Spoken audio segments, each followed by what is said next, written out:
is Sabrina Smith, and I'll be performing monologues from the primary English class in the Wool Gatherer. Listen now, I'll just go really slow. My name is Debbie Wastaba. W-A-S-T-B-A.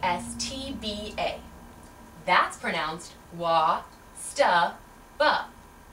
Wastaba. Think of wa as in water. Splash, splash. Sta as in stability. And ba as in ba-dum, as in bum-to-bum-bum. Well, it was literally double its length in ancient biblical form. Actually, that tune was wrong. It would be much more like bum-ba-bum-bum, bum-bum-bum, ba-ba-bum. Well, really, you can check your Bibles if you want to.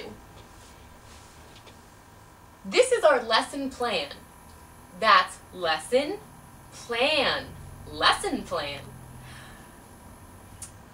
We're going to be together for several hours, and I thought it would be highly professional and competent for me to make a plan. And I did. And here it is. 1. Pleasant welcome and normal chatter. For 2, I've planned your basic salutations, such as the goods. Good morning, good afternoon, good night, good luck, and good grief. That was a mildly amusing joke. Good grief. Later, after we've learned a bit of English, you'll be able to, well, get the joke. 3. Basic customs. Ours here. 4. We will study the history of the English language. For 5, we will look at the primary lesson of the primary English class, according to the book. And 6, we will look at the very essential verb to be. Also, we will take a look at the basic concept of silence.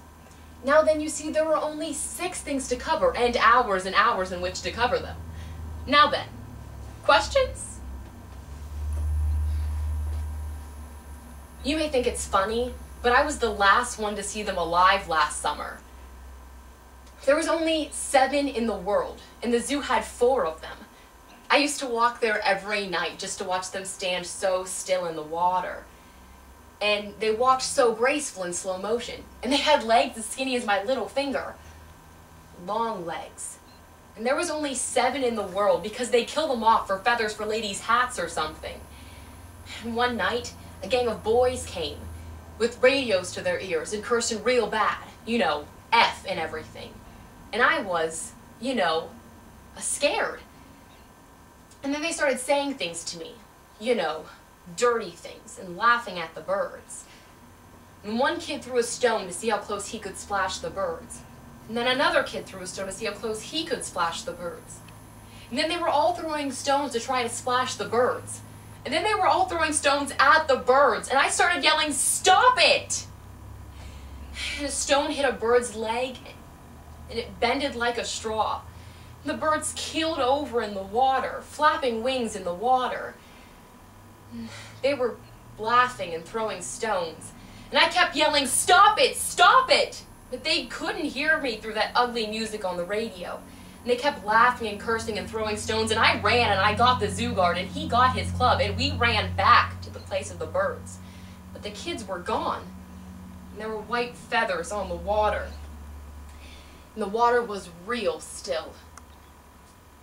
And there were big swirls of blood. And the birds were real still.